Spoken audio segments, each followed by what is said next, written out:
A'udzu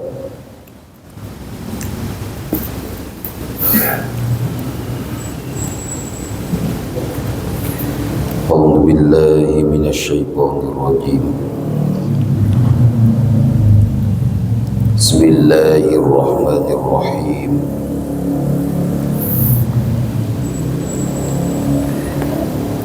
Qala rabbi ishrah li sadri wa yassir li amri wahlul 'uqdatam min lisani yafqahu qawli waj'al li waziran min ahli. Qala al-muallifu rahimahumullah wa nafa'ana bi ulumihim wa bi asrarihim. Assalamualaikum warahmatullahi wabarakatuh.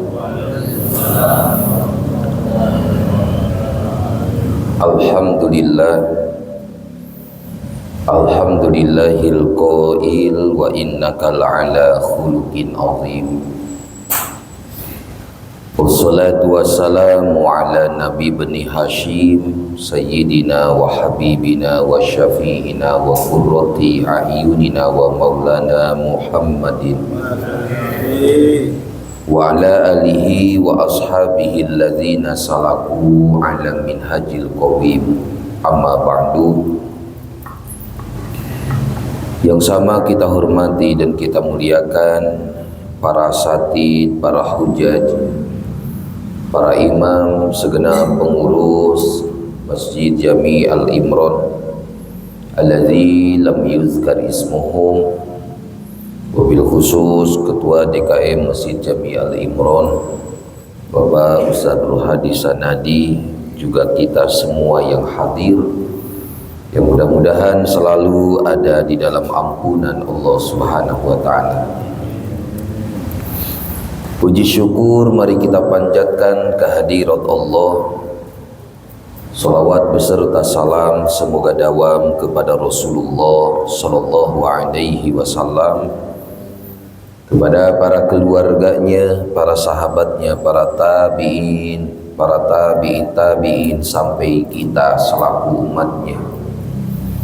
Mudah-mudahan di yaumil kiamah nanti kita semua diakui sebagai umatnya Nabi Muhammad sallallahu alaihi wa alihi wasallam. Hadirin jamaah yang dimuliakan Allah,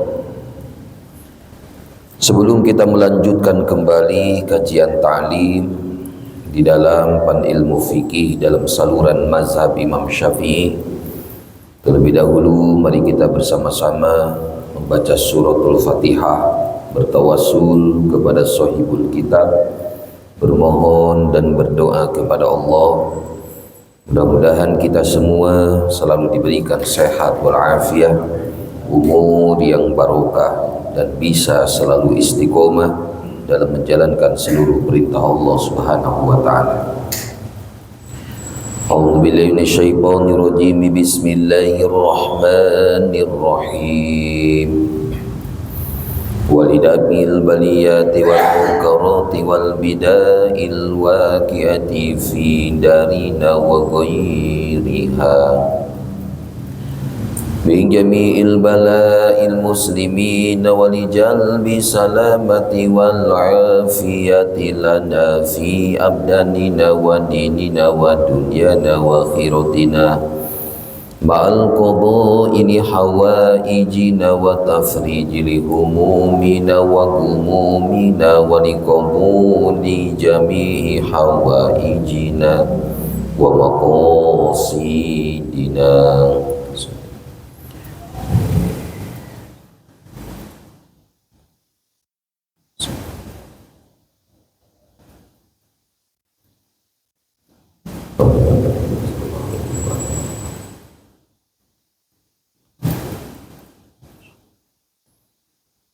Biridhaka ya Allah,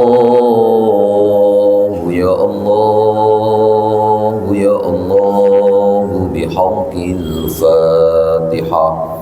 A'udzu billahi minasy syaithanir rajim. Bismillahirrahmanirrahim. Alhamdulillahi rabbil alamin, arrahmanir rahim, maliki yaumiddin. Iyyaka na'budu wa iyyaka nasta'in ihdinas siratal mustaqim siratal ladzina an'amta 'alaihim ghairil maghdubi 'alaihim waladdallin. Bismillahirrahmanirrahim.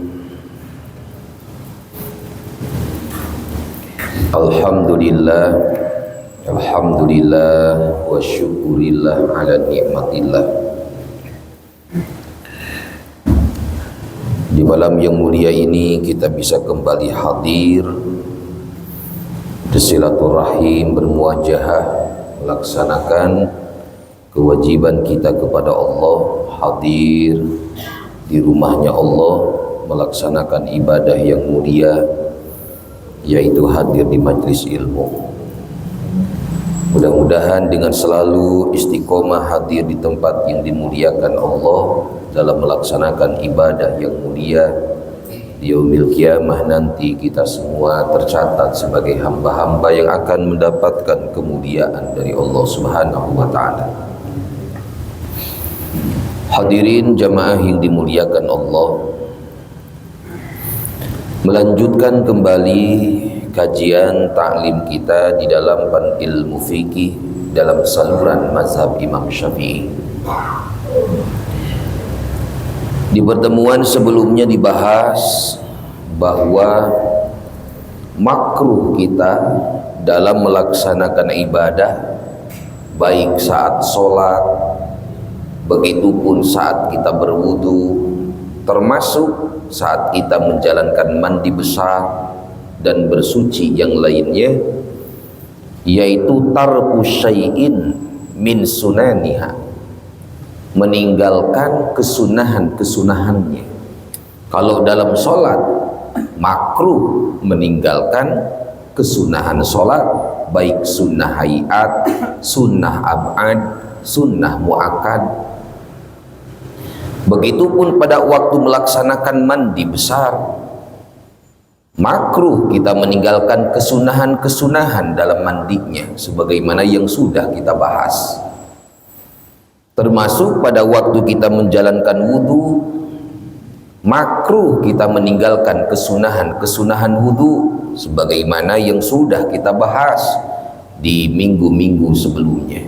Hanya saja Syekh Zainuddin bin Abdul Aziz Al-Malibari di dalam ini kitab menjelaskan, ada yang memang justru wajib sunnah itu ditinggalkan, jangan dilaksanakan oleh kita.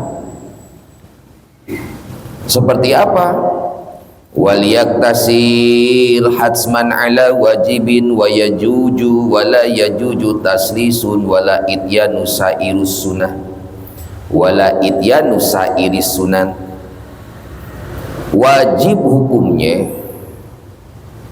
tidak boleh kita ketika melaksanakan wudu melaksanakan 3 kali, sedangkan 3 kali dalam wudu itu hukumnya sunnah. Nah di sini tinggalkan 3 kali itu. Jangan dilaksanakan basuh tangan 3 kali, wajah 3 kali, wala ityanu sairis sunan. Jangan juga kita lagi wudu ternyata kumur-kumur. Jangan juga ketika wudu menghirup air ke hidung. Jangan. Kalau lidoiki waktin au kila imain au ihtiyaji ilal fadil lil atsi muhtaramin. Pertama, apabila waktu sholatnya sudah mepet, sedangkan tujuan wudu buat apa? Sholat. Apalah artinya bapak wudunya sempurna, kumur-kumur, hirup air ke hidung, basuh telinga 3 kali kanan kiri, tapi ternyata beres wudu, Allahu Akbar, azan berkumandang, dohor akhirnya di waktu asar, asar di waktu maghrib, maghrib di isya, isya di subuh, subuh di dohor, la ilaha illallah. Sedangkan yang namanya wudu itu wasail. Dalam fikih wudu disebutnya wasail. Dalam fikih sholat disebutnya maqasid. wasail lantara, makosid tujuan.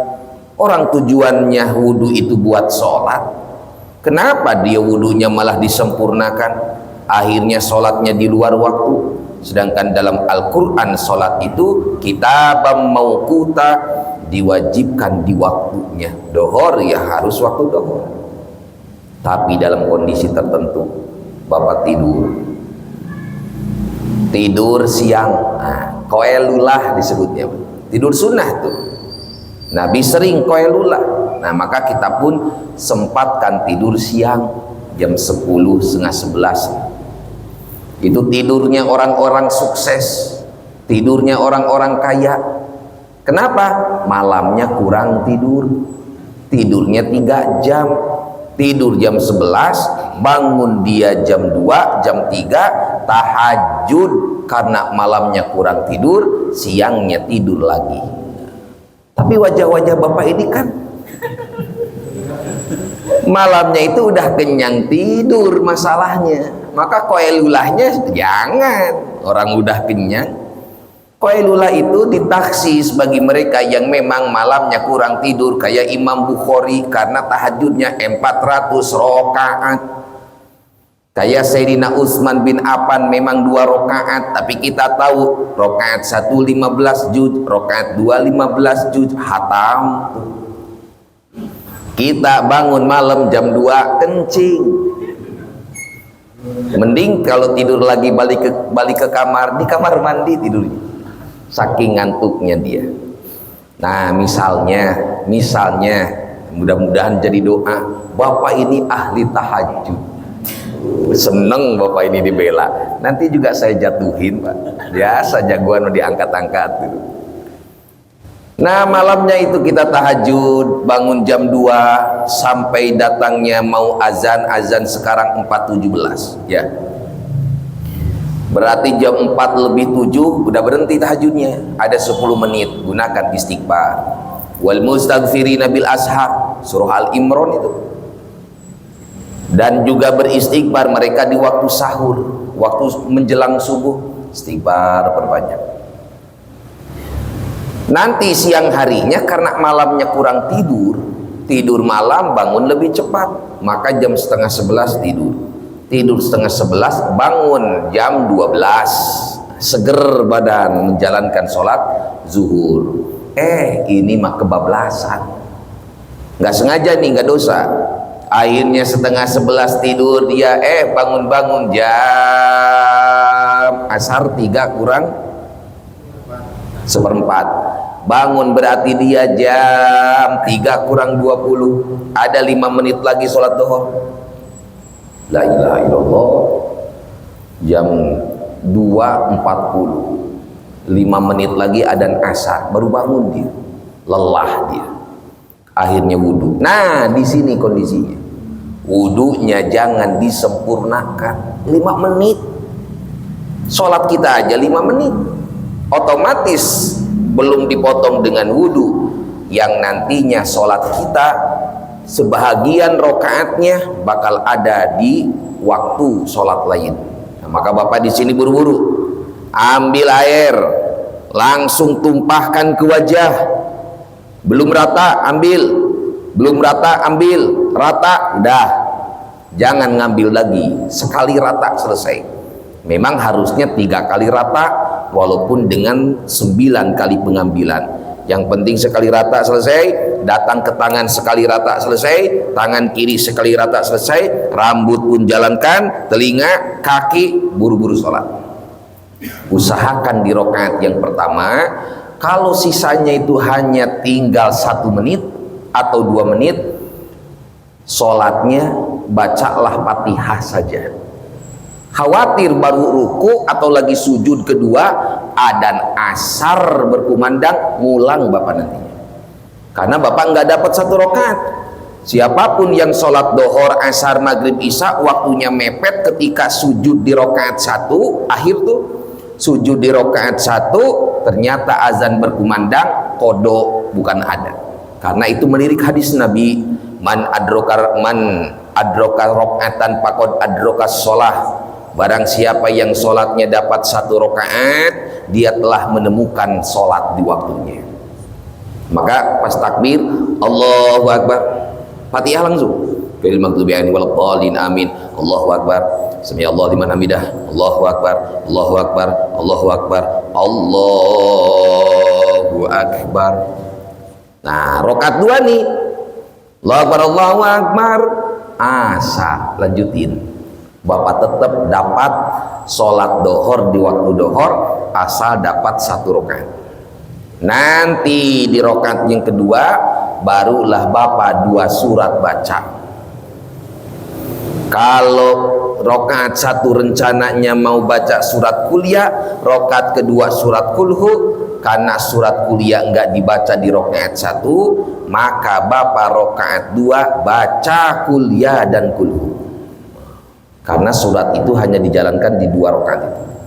Nanti 3 Fatihah, 4 Fatihah. Kecuali lupa juga, datangkan di rakaat yang ketiga. Nah itu tujuannya apa?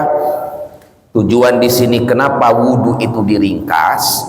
Dikarenakan waktunya sudah mepet. Walaupun dia sholat di waktu haram, itu sholatnya selama dapat 1 rakaat sah.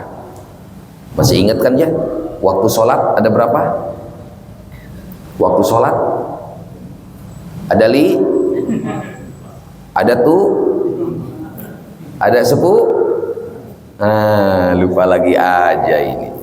1, ketuhanan yang Maha Esa. Itu Pancasila. 1, waktu fadilah. Ada 7 semuanya, Pak. Waktu paling utama dur adan berangkat. Paling bagus tuh.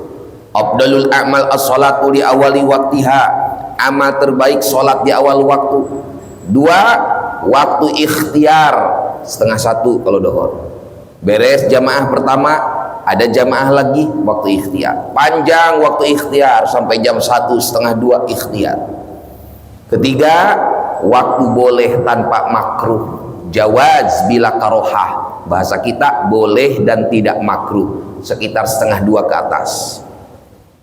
Waktu 4 boleh tapi makruh, berarti jawaz bikarohah jam 2. Kelima, waktu haram.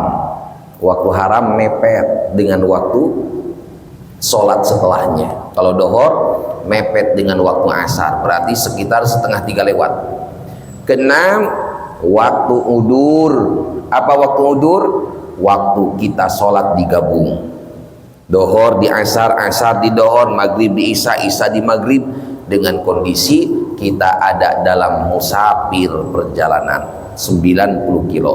Ketujuh, waktu darurat. Sholat dohornya di asar, nggak dosa. Sholat asarnya di maghrib.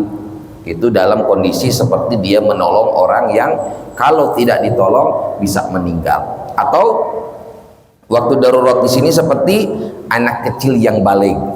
Baliknya setengah 3, bentar lagi asar, lagi setengah 3 tidur jam 2. Ketika tidur mimpi dia. Mimpi apa? Datang Eli Sugigi. Akhirnya terjadilah dalam mimpi perang Badar. Pas bangun celananya basah. Balik nih orang, wajib sholat. Mepet waktunya, mandi besar. Itu waktu darurat. Walaupun nantinya dohornya di waktu asar tetap sah. Atau mu'alaf masuk Islam mepet waktunya, langsung dia wajib dalam jalankan sholat. Ajarkan yang memang diwajibkan sebisanya, datangkan dia sholat tersebut. Atau perempuan suci dari haid, waktunya mepet, setengah 3 suci, tadinya haid, setengah 3 suci, setengah 3 itu masih waktu dohor, maka dia jalankan mandi hadas besar, mandi haid, selesai ternyata jam 3 dohornya kodok, itu namanya waktu darurat. Nah ini yang kita bahas waktu haram. Kalau misalnya ada orang yang berwudu bangun di waktu haram, dia belum melaksanakan sholat zuhur, jam 2 lebih 40 dia bangun, maka jangan melaksanakan kesunahan-kesunahan. Untuk apa sunnah wudu dilaksanakan kalau pada akhirnya sholat bukan waktunya? Maka di situ percepat, udah selesai percepat, jalankan sholat duhur tersebut walaupun dapat 1 rakaat. Nah ini harus diringkas. Mana lagi yang harus diringkas? Air dikit, airnya dikit. Dilaksana ini kemarau panjang, enggak ada air lah kalau di kita itu. Hujan langka turun, apalagi sekarang benar-benar panas, Pak. Panas.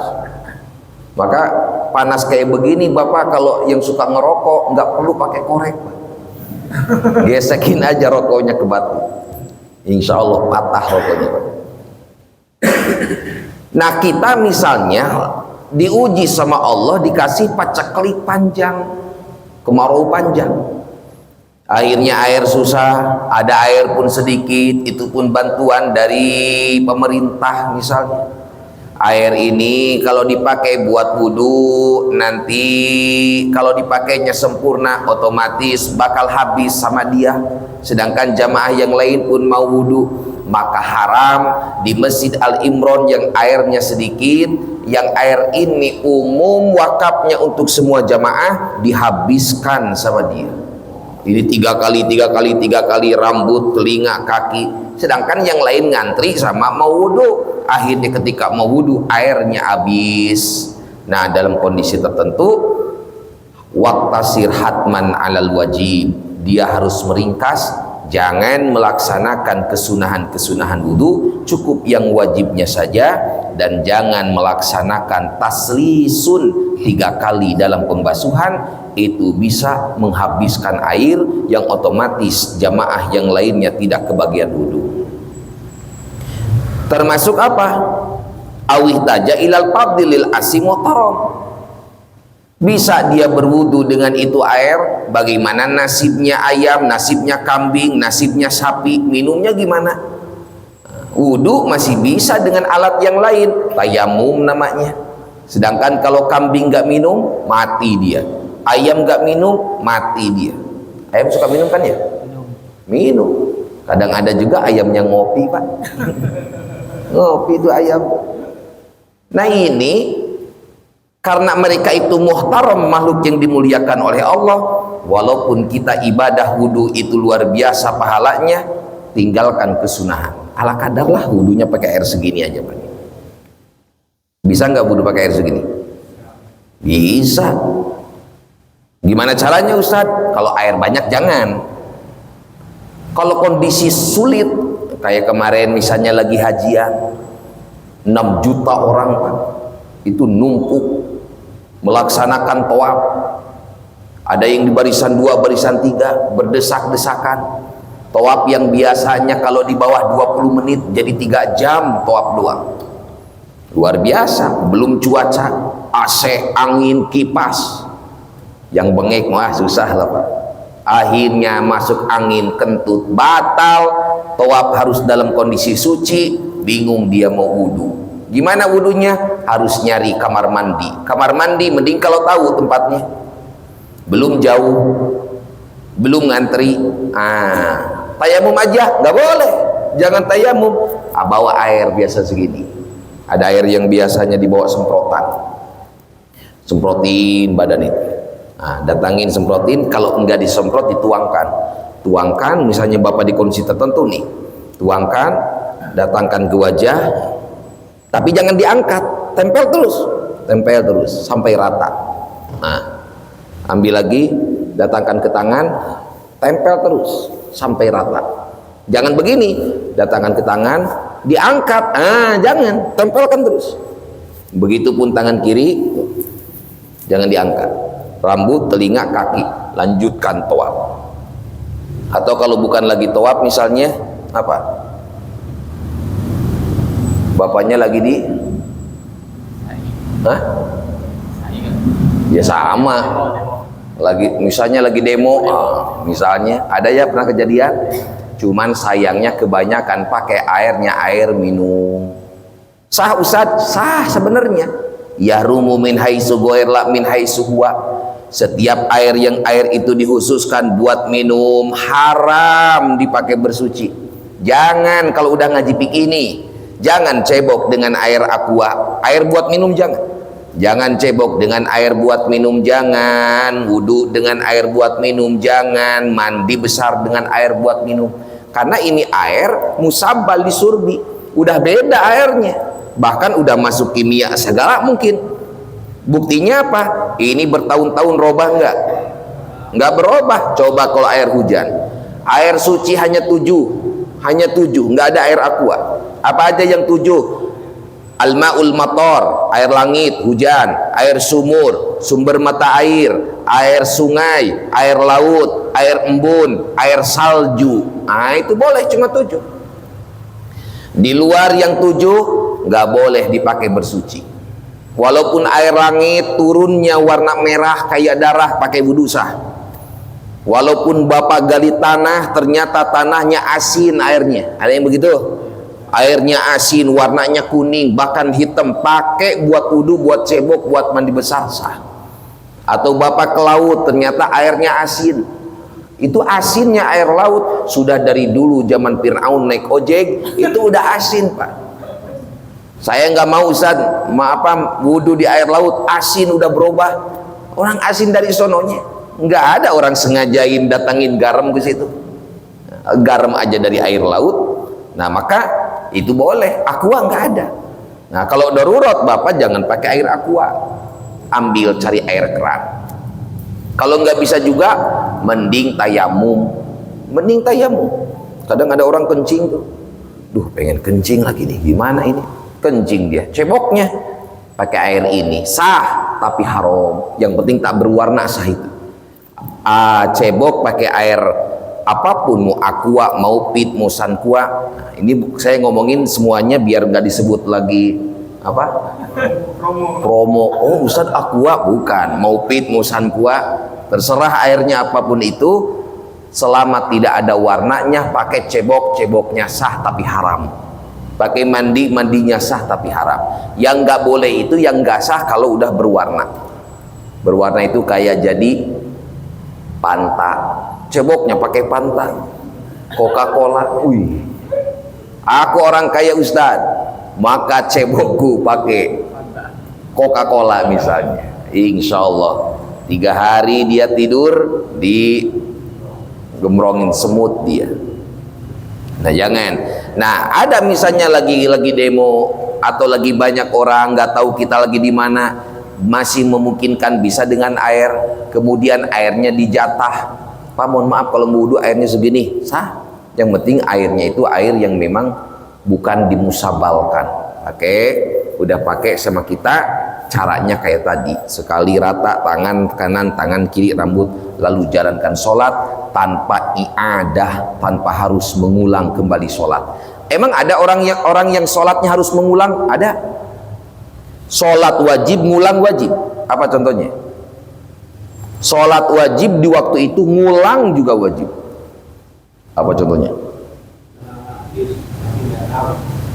Kena najis tapi nggak tahu. Itu mah emang sholatnya nggak sah. Ini sholatnya sah tapi wajib ngulang. Saya lagi di jalan, kerjaan saya di mana? Masih di sini Jakarta. Hah? Agak jauhan dikit lah, jangan Karanganyar. Kuningan. Saya kerja di Kuningan.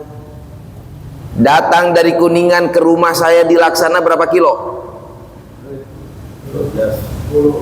10 kilo, 12 kilo.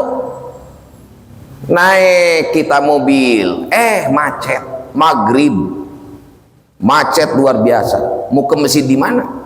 Ke masjid susah. Sholat nggak bisa dijamak, bisa nggak dijamak? Nggak bisa. Tapi bapak tetap wajib sholat, nggak bisa ngajam.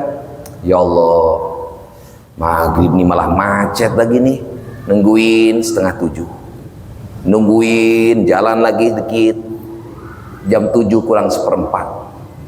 Jalan lagi dikit, kan Jakarta kayak begitu. Ternyata udah jam 7. Ada nih saja berapa sekarang? Jam 7 kurang 5. Luar biasa. Ada Nisa ambillah jam 7. Ini udah jam 7 kurang 10 menit. Nggak bakal keburu ini.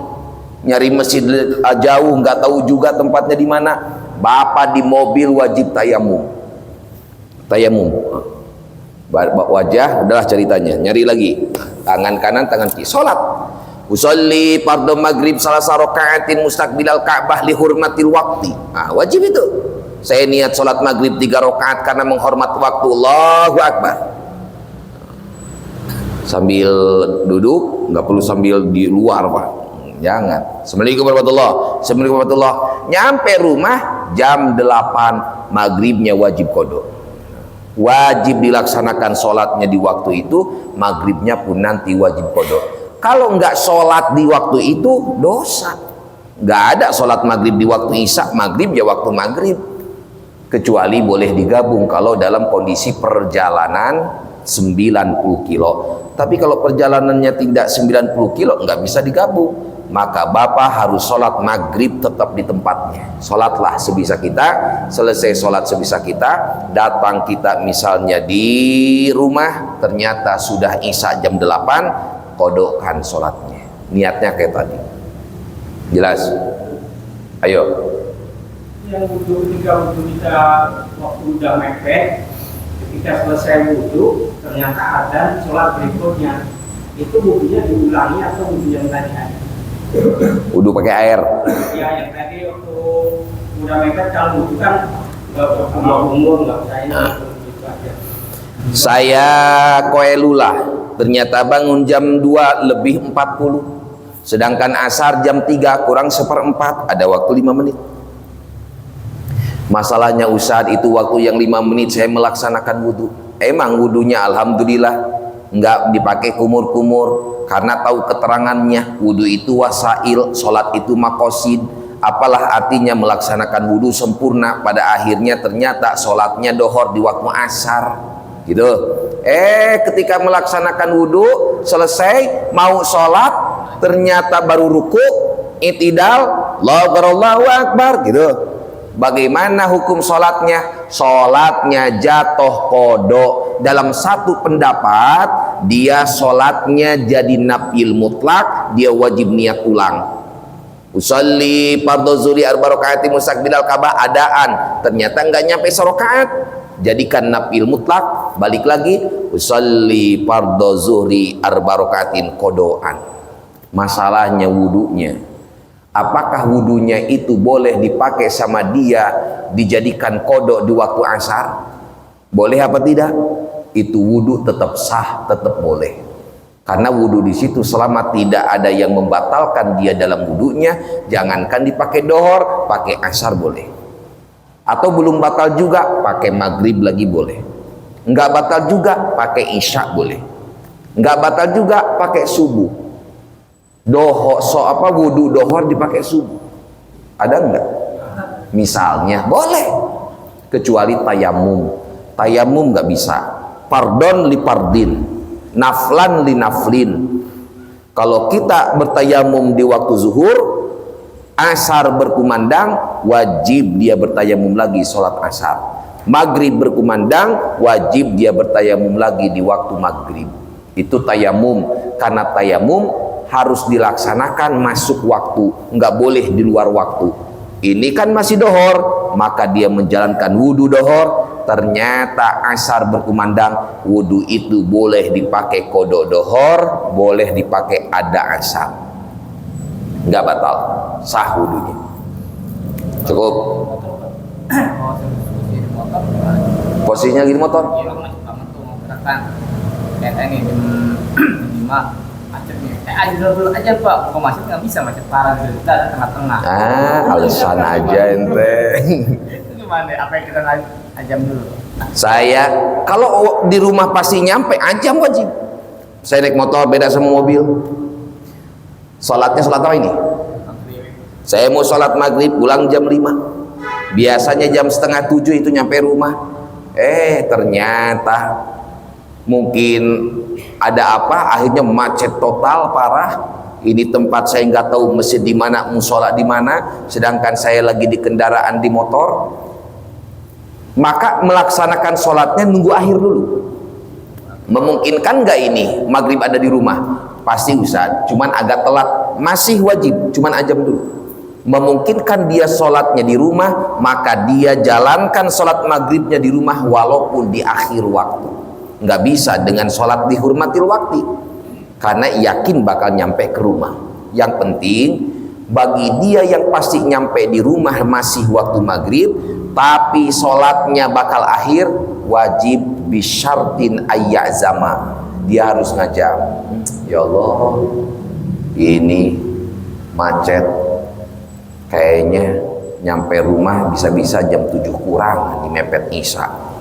Ajam, saya aja mau melaksanakan sholat maghrib, nyampe alhamdulillah di rumah jam 7 kurang seperempat, baru jalankan wudhu sholat. Tapi kalau yakin gak nyampe, udah mepet nih, 5 menit lagi adzan isya, saya belum sholat maghrib, jadi situ tayamum. Motor tayamum. Di mana lagi? Motornya simpan, lalu suka ada kadang orang-orang kayak begitu tuh. Motornya simpan, bapak pakai debu, wajah, tangan kanan, tangan kiri, sholat sambil duduk.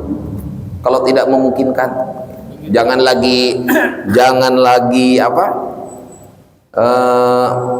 Dianya lagi naik motor, karena rokib dengan dulu sama sekarang beda. Rokib dulu, rokib itu tunggangan, unta, kuda bisa diatur. Kalau motor nggak bisa diatur. Masa bapak sholat di motor lepas tangan? Allahu Akbar. Begitu. Tetap harus ada pengajaman. Tapi kalau dia nggak bisa dikosor atau nggak bisa dijama, bapak tetap wajib melaksanakan sholat di waktunya. Gimana kalau sampai tidak, Ustaz? Tetap dosa. Maka tidaknya dosa itu dia disebabkan ajam bisa maghrib di waktunya, nggak bisa maghrib di waktunya, dia harus melaksanakan lihurmatil waktu. Hormatil waktu ada khilaf ulama. Dalam mazhab Syafi'i dipakai, mazhab Malik nggak pakai. Ya kita pakai mazhab Syafi'i. Wahabi nggak pakai. Udah aja nanti di rumah kodok selesai, nggak pakai. Di mazhab Syafi'i wajib sholat dulu lihurmatil waktu. Cuman sholatnya ada yang maghrib lihurmatil waktu, ada yang hanya sekedar sholat lihurmatil waktu tanpa niat maghrib. Ustaz pakai yang mana? Pakai sholatnya. Usolli pada maghrib lihurmatil waktu, waladhdallin, Allahu Akbar, Allahu Akbar. Ya sambil duduklah, Allahu Akbar. Assalamualaikum warahmatullahi wabarakatuh. Assalamualaikum warahmatullahi wabarakatuh. Jalan. Nyampe rumah 7:30, udah nggak ada waktu maghrib. Dosa ninggalin maghrib? Nggak dosa. Karena memang kondisinya macet seperti itu. Ini jarang orang pakai kayak begitu. Yang penting saya mau kodo aja, Ustaz, gimana lagi? Nggak bisa begitu. Nggak bisa, kecuali kalau mau digabung ya harus perjalanan 90 kilo. Nah, tapi kalau nggak ada perjalanan 90 kilo atau minimal ulama mengatakan 80 kilo, maka dia tetap wajib melaksanakan sholat di waktu itu. Kecuali tidur beda lagi, karena hilangnya akal. Tapi kalau dia sadar hanya karena kondisinya macet, maka dia jalankan dihurmatil waktu. Sahabat aja sholat, mau perang aja masih sholat, karena wajibnya sholat di waktunya. Apakah ada musuh di depan? Udah di depan ya Rasul, udah nampak. Kita belum sholat dohor, ayo sholat dohor dulu. Musuh udah dekat, masih sempat sholat dohor. Usolli pada zuhri, jamaah, Allahu Akbar. Beres takbir, pedang diambil sambil jalan. Sholat sambil perang. Kita mana makan aja kadang boro-boro. Saya makan sambil sholat, Ustaz. Maksudnya gimana? Rasul aja perang sambil sholat, saya pun makan sambil sholat. Sidatul haub boleh. Kalau bukan sidatul haub nggak boleh. Sidatul haub apa? Bisa hilang nyawa. Nah, sholatlah. Itu yang bisa hilang nyawa tetap sholat. Gempa terjadi, bapak kabur sambil sholat boleh. Gempa nih misalnya, lagi sholat, Allah, jangan dibatalkan. Sidatul haub namanya. Allahu Akbar. Rakaat kedua, wih, goyang ini. Tapi kok yang lain nggak pada pulang, nggak pada lari, goyang aja. Oh ternyata dia bokeh Pak, jadi pusing. Disangkanya gempa, padahal bukan gempa. Goyang aja. Ceritanya gempa bener. Semuanya pada lari kita juga. Jangan diem aja kalau dasar pikir kayak begitu. Diam aja dia. Ini udah roboh, syahid. Offset Pak, bukan syahid. Offset itu. La yukallifullahu nafsan illa wus'aha, enggak ada yang berat, lari dia.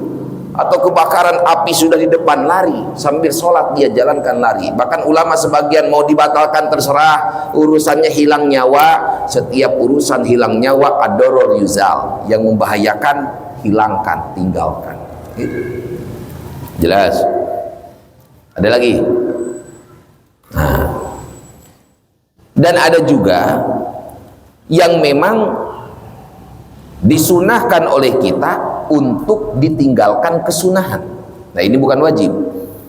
Kalau tadi wajib, tinggalkan yang sunnah. Kalau sekarang sunnah, tinggalkan yang sunnah. Wa nadban li idrakil jamaah lam yarju ghairuha. Seperti apa?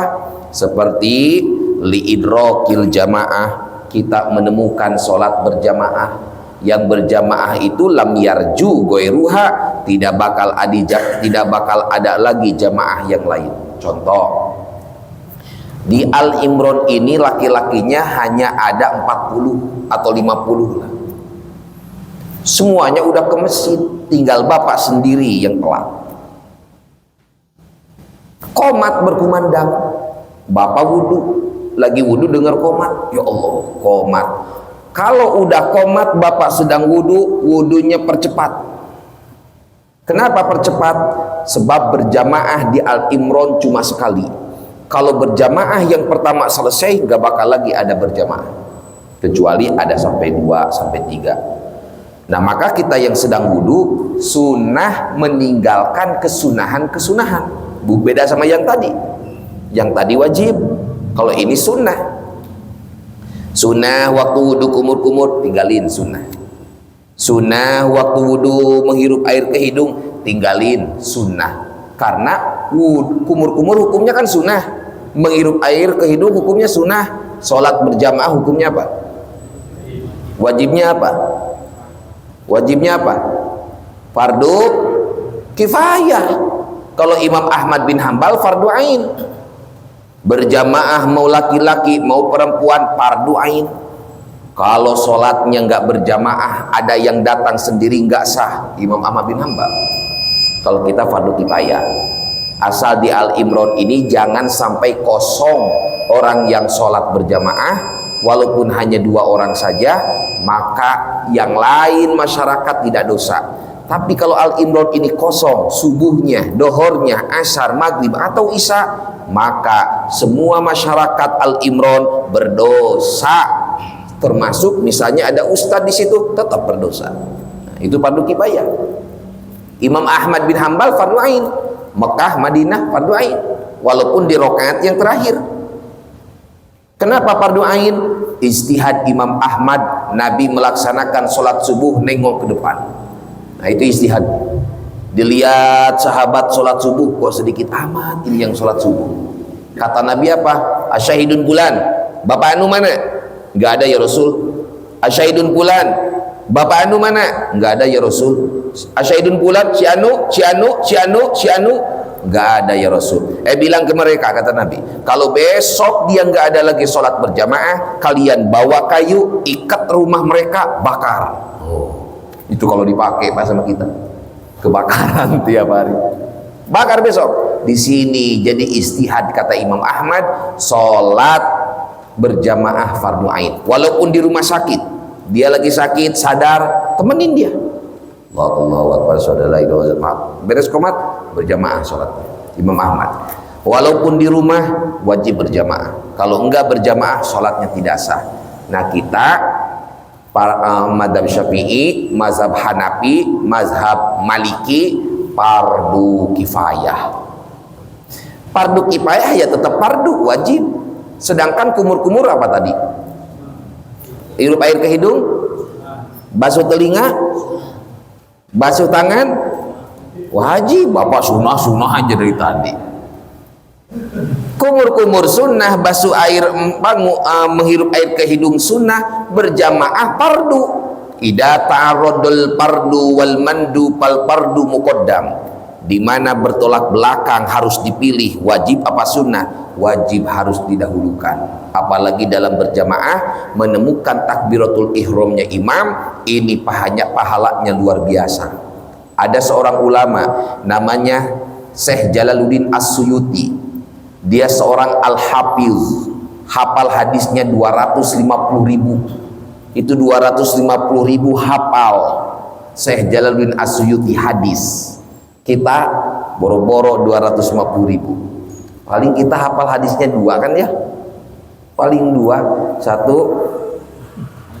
anadopatu minal iman, kedua tolabul ilmi faridotun ala kulli muslimin wal muslimat. Itu pun dicatat di buku, bukunya hilang lagi.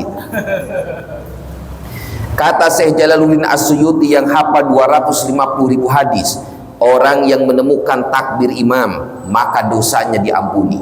Dosa apa? 2, sogoir, kabair. Dosa kecil, bahkan dosa yang besar. Walaupun ini fatwa banyak yang membantah, dosa besar tidak bisa hilang dengan sholat, dosa besar tidak bisa hilang dengan sodakoh, tidak bisa hilang dengan haji, tidak bisa hilang dengan umroh, tidak bisa hilang dengan puasa, tidak bisa hilang dengan tadarus, tidak bisa hilang dengan zikir. Dosa besar hanya bisa hilang dengan istighfar, dengan taubatan nasuha. Hanya itu yang bisa menghilangkan dosa besar.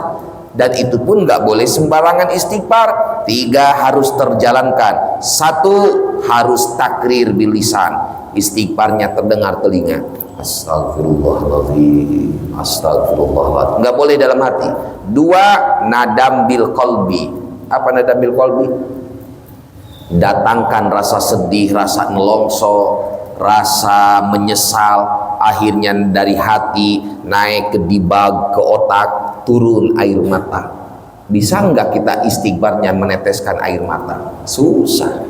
Yang ketiga, al-idla bi alla ya'uda ilaih. Jangan sekali lagi terjerumus dalam dosa tersebut kalau dia sudah bertobat. Nah, tobat itu nggak gampang.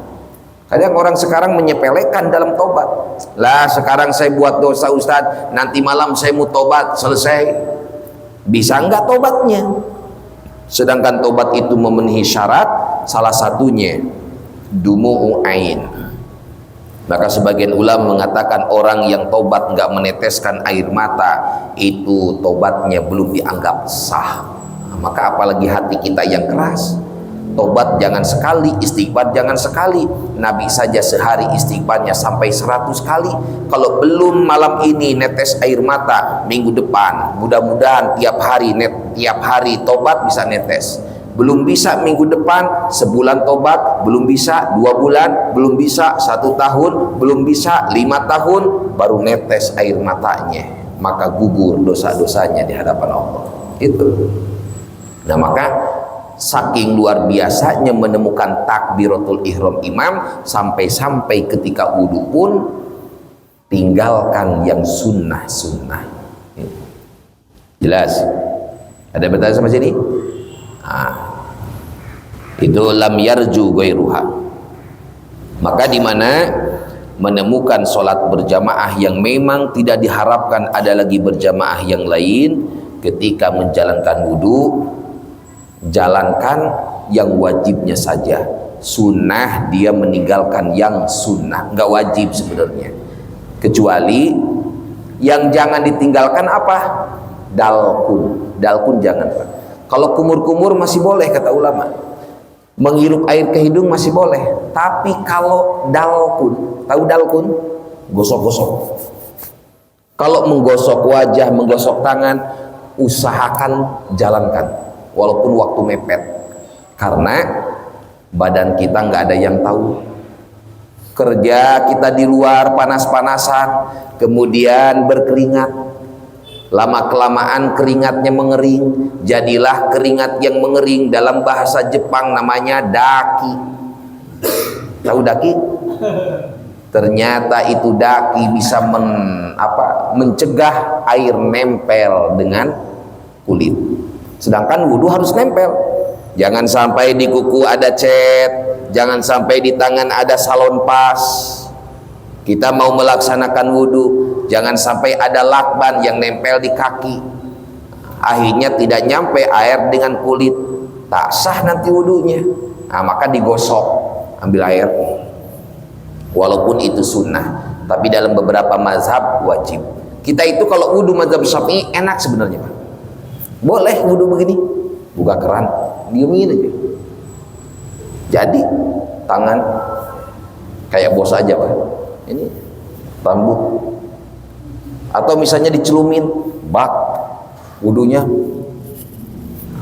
tangan peluk, cepluk, rambut gesek-gesek, kaki cemplung, sholat. Jadi enggak? Jadi mazhab kita. Cuman kalau itu ternyata ada yang menghalangi air nempel dengan kulit, apalagi perempuan-perempuan, istri kita misalnya, ternyata dia pakai bedaknya 7 cm. Ini gimana nanti wudhu nempelnya? Atau bedaknya tipis, tapi ada bedak yang bedak itu kayak anti air. Apa sih namanya itu? Ada tuh pelembab, yang pelembab itu di acara khusus biar dia glowing, dipakai sama dia. Ketika wudhu nggak nempel, itu harus dihapus dengan cuci muka. Kalau nggak cuci muka ada tuh yang kayak pertalite itu Pak, dipakai sama dia ke wajah, baru itu bisa kehapus. Dengan air biasa nggak bisa. Lalu bagaimana? Ya harus dihapus dulu, karena wajib nempel si air itu dengan kulit kita, baik kulit wajah maupun tangan, begitupun anggota yang lainnya. Kalau tidak nempel, maka dipandang tidak sah. Nah, ini diantara makna satu, wal yaktasir hatman ala wajib. Ada juga wal yaktasir hatman ala nadbin. Ada yang memang diringkas hukumnya wajib kalau waktu sholatnya sudah mepet, atau airnya sedikit, atau dibutuhkan air itu untuk memberi minum kepada hewan-hewan. Termasuk ada juga yang meringkas itu hukumnya sunnah, diantaranya karena menemukan sholat berjamaah. Berkumur-kumur sunnah, berjamaah fardu kifayah, maka dahulukan berjamaah. Maka dalam wudunya sunnah, tinggalkan kesunahan-kesunahan. Ini kalau mau diambil. Kalau tidak diambil, biarlah saya wudunya mau sempurna saja. Nanti mungkin ketemu imam ternyata di rokaat yang ketiga, silahkan, karena tidak memiliki makna wajib. Yang memiliki makna wajib hanya yang tadi. Kalau kondisi waktu sholatnya sudah mepet, airnya sedikit, atau dibutuhkan air itu untuk memberikan minum kepada hewan-hewan. Nah, ini tidak makruh hukumnya. Jadi meninggalkannya itu nggak makruh, bahkan disunahkan. Tapi kalau waktunya leluasa, jangan. Isya masih panjang baru azan, ternyata kita wudhunya sempurna, emang harus begitu. Tapi kalau udah mepet mau subuh sebentar lagi, maka kumur-kumur bukan sunnah jadi makruh. Begitupun menghirup air ke hidung jadi makruh. Maka ada yang memang sunnah itu kalau ditinggalkan makruh, ada yang sunnah itu kalau ditinggalkan sunnah, kalau ditinggalkan wajib. Nah, jadi fikih memang demikian. Kalau yang makruh waktunya leluasa, kalau yang wajib waktunya sudah mepet. Kalau yang sunnah ditinggalkan kalau kita menemukan berjamaah yang tidak ada lagi diharapkan berjamaah yang lain. Mudah-mudahan kita semua selalu diistiqomahkan oleh Allah dalam melaksanakan ibadah, khususnya dalam melaksanakan ibadah sholat kita. Dan mudah-mudahan seluruh ibadah kita diterima oleh Allah Subhanahu wa taala. Amin ya Allah ya rabbal alamin. Wallahu a'lamu bissawab. Ya Allah biha ya Allah biha ya Allah bi husnil khatimah ya Allah biha ya Allah biha ya Allah bi husnil khatimah untuk mina wal muslimin min kulli ainin lamma wa minna wa minna wa minna